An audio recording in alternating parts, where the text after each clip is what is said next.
Remember when Far Cry was supposed to be about hunting dinosaurs? Yeah, that actually happened. Today we're diving into how this series went from prehistoric lizards to taking malaria pills in Africa. Trust me, it's a wild ride. We're covering everything from the brilliant ideas that never saw the light of day to the moments that made us all collectively facepalm. Ever wonder why some of these games feel rushed? Or why the AI sometimes has the intelligence of a potato? We're getting into all of it. The good, the bad, and the who actually approved this? By the end of this video, you'll understand exactly how Far Cry went from being gaming's next big thing to, well, you know.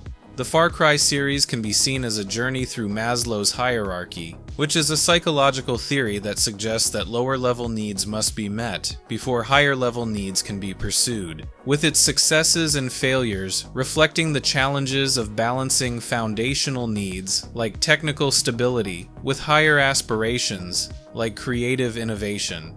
Before Far Cry was Far Cry, it started as Dinosaur Island during the early development of the Cry engine, but somewhere between Let's Make Players Fight T-Rexes and the release date, things took a sharp turn. The team scrapped the dino idea and pivoted to what would become the Far Cry we know today. Why? Well, the Cry engine was pushing boundaries in terms of graphics and open-world possibilities, and they realized they could tell a more compelling story with human antagonists rather than prehistoric predators. This decision would shape not just one game, but an entire franchise's future. But while they may have left the dinosaurs behind, the real challenge was just beginning. And it all started with some seriously questionable game mechanics. Let's talk about those early Far Cry games, specifically how they handled stealth and combat. The original PC version had some ambitious ideas, but the execution was rough around the edges. Trying to sneak past enemies felt like playing hide and seek with a group of psychic mercenaries. They'd either be completely oblivious or spot you through solid walls. The gunplay was equally inconsistent. Sometimes your shots would drop enemies instantly. Other times they'd shrug off headshots like they were wearing invisible helmets. And if you thought that was frustrating, the console versions were a whole different story. Remember Far Cry Instincts? They had to strip down so many features to get it running on the original Xbox that it barely resembled its PC cousin. The draw distance was cut dramatically, the AI was dumbed down, and the physics system was about as reliable as a chocolate teapot. It's like they were trying to squeeze a Ferrari engine into a golf cart. Technically it'd still move forward, but something was definitely lost in translation. What's your favorite Far Cry memory, or the most frustrating moment you've had with the series? Let me know in the comments. Far Cry Vengeance on the Wii was an absolute disaster. Remember 2007, when everyone thought motion controls would revolutionize gaming? Well, this game proved that sometimes innovation isn't always the answer. With Eurogamer giving it a review score of 4 out of 10, it wasn't just bad, it was legendarily bad. The game ran so poorly that players reported getting motion sickness, not from the Wii controls, but from the stuttering frame rate. This wasn't just a performance issue. This was a masterclass in how not to port a game. Ubisoft learned a valuable lesson here. Just because you can port a game to a platform doesn't mean you should.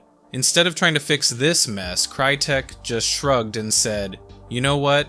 Let's make Crysis instead. But this time we're keeping it PC exclusive." This decision was actually pretty bold for 2006. While every other developer was chasing that sweet console market money, Crytek doubled down on pushing PC hardware to its absolute limits. The end result? Crysis became the benchmark for PC gaming literally. For years people would ask, but can it run Crysis? Whenever a new graphics card came out, the game was so demanding that even modern PCs would struggle with it. Talk about playing the long game.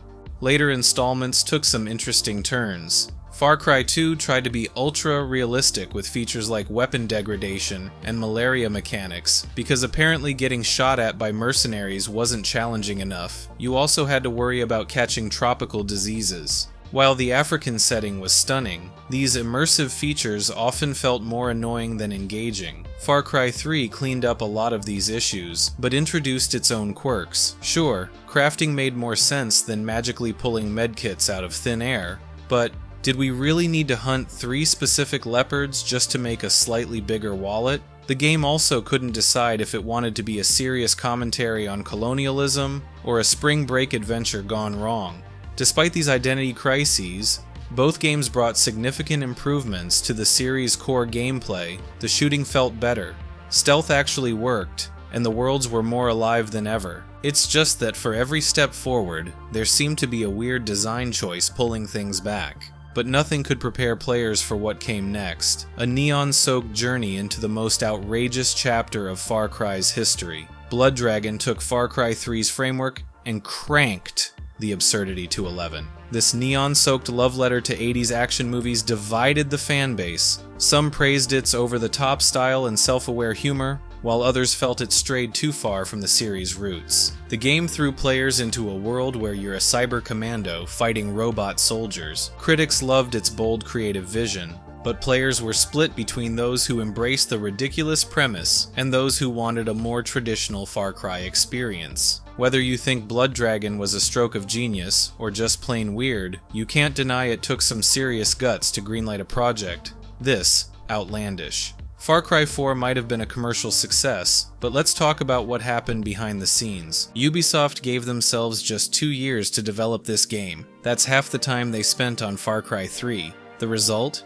A beautiful game that sometimes feels like it's held together with duct tape and wishful thinking. The story had some noticeable gaps, with fewer main missions than Far Cry 3, and character arcs that felt rushed. Remember Pagan Min's amazing intro? The game never quite delivered on that promise. The side missions started feeling like copy-paste jobs after a while, and the AI, well, let's just say those guards probably weren't hired for their intelligence. But here's the real kicker. Despite these shortcuts, Far Cry 4 still managed to be incredibly fun. The core gameplay loop was solid, the world was gorgeous, and riding elephants while storming outposts never got old.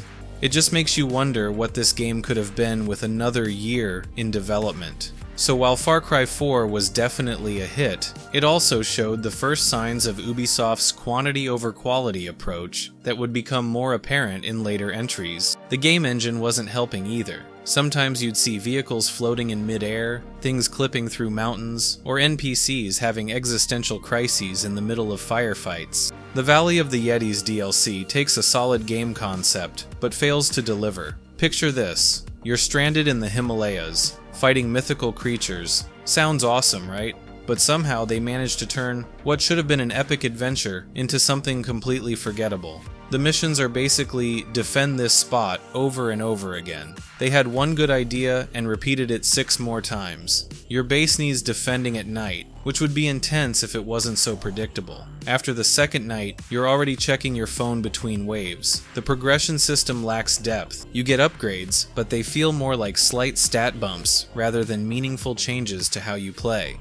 And the dialogue? The script feels amateur. Your character spends most of their time stating the obvious or making unfunny comments. The real kicker? This DLC had genuine potential. Fighting Yetis in a blizzard should be terrifying. Instead, it feels underwhelming. The atmosphere is there, the setup is perfect, but somewhere along the line, someone decided that good enough was actually good enough. But while the Yetis DLC left us wanting more, what happened next with Far Cry's DLC strategy would change everything, and not necessarily for the better.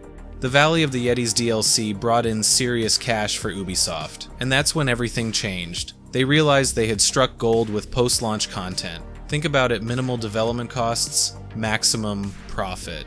The success of this DLC basically wrote the blueprint for Ubisoft's future. Suddenly, every game needed season passes, DLC packs, and extra content. The quality didn't matter as much as getting it out the door. Players were buying it anyway, so why change? This moment right here, this is when Ubisoft fully embraced the games as a service model. And while it definitely made them money, it also marked a shift away from focusing on complete, polished games at launch. The bean counters had won, and gaming would never be quite the same. Then Far Cry Primal took us back to 10,000 BC, and honestly, it was a wild ride. Ubisoft had just 1 year to develop the Stone Age adventure, and it shows. The concept was brilliant: survive in a prehistoric world, tame savage beasts, and fight rival tribes with nothing but primitive weapons. But somewhere between the drawing board and execution, things got a bit messy.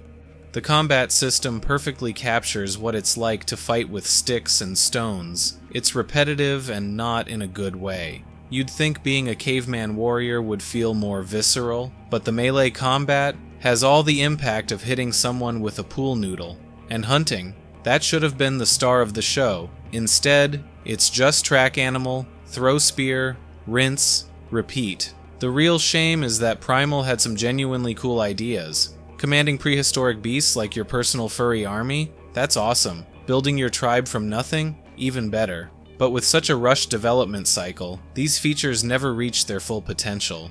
It's like Ubisoft discovered fire but forgot to bring the marshmallows. Far Cry 5 marked a turning point for the series when Ubisoft Montreal brought in reinforcements from their Toronto studio. The extra hands on deck paid off big time. The graphics got a serious upgrade with crystal clear water reflections, and some of the most realistic character models the series had seen. The animations finally felt natural, instead of that weird puppet on strings look from previous games. But the real MVP was the lighting system. Those Montana sunsets looked so good you'd catch yourself just standing there watching the sky change colors. The Toronto team especially nailed the particle effects. Explosions actually felt like explosions, not just orange blobs appearing on screen. This collaboration between studios showed what Far Cry could be when they actually took their time with development. But of course, they couldn't leave a good thing alone, and they added microtransactions for Far Cry 5.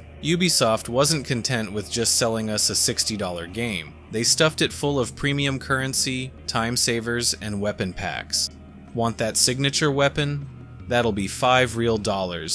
They even sold maps to reveal collectible locations, which is basically charging you to not play the game. The grind for certain items was deliberately stretched out, making those time savers look mighty tempting. You could spend hours hunting animals for upgrades, or just drop a few bucks to skip it all. It's like they took the fun parts of Far Cry exploration and progression and put them behind a paywall. Some folks defended this system, saying it's just cosmetic, or optional, but when you're playing a single-player game that's intentionally made more tedious to encourage spending, that's not really optional, that's manipulative. The worst part? This became the blueprint for future Far Cry games, where microtransactions weren't just added on, they were baked into the core design. And Far Cry New Dawn, released just 11 months after Far Cry 5, Ubisoft basically took Montana, gave it a post-apocalyptic paint job, and called it a day. The same map you spent dozens of hours exploring in Far Cry 5, here it is again, just with more pink flowers and makeshift weapons. The mission structure feels like deja vu all over again. It's as if Ubisoft found their winning formula and decided to photocopy it until the ink ran dry. The real kicker is how they tried to justify this as a standalone expansion. Sure, there are some new mechanics and a progression system, but at its core, it's the same game wearing different clothes. When you're exploring the exact same locations you visited in Far Cry 5, just with some conveniently placed wreckage and graffiti, it's hard not to feel a bit cheated. New Dawn's weapon system was a mess. The whole tier system turned every gun into a math equation. Remember when you could just pick up a gun and know if it was good based on how it felt? Instead, we got this RPG light system, where a rusty pipe could somehow do more damage than a shotgun, just because it had a higher number attached to it. And these gimmicks they keep throwing in. It's like they're trying to distract us from the fact that these DLCs are getting shorter and more repetitive.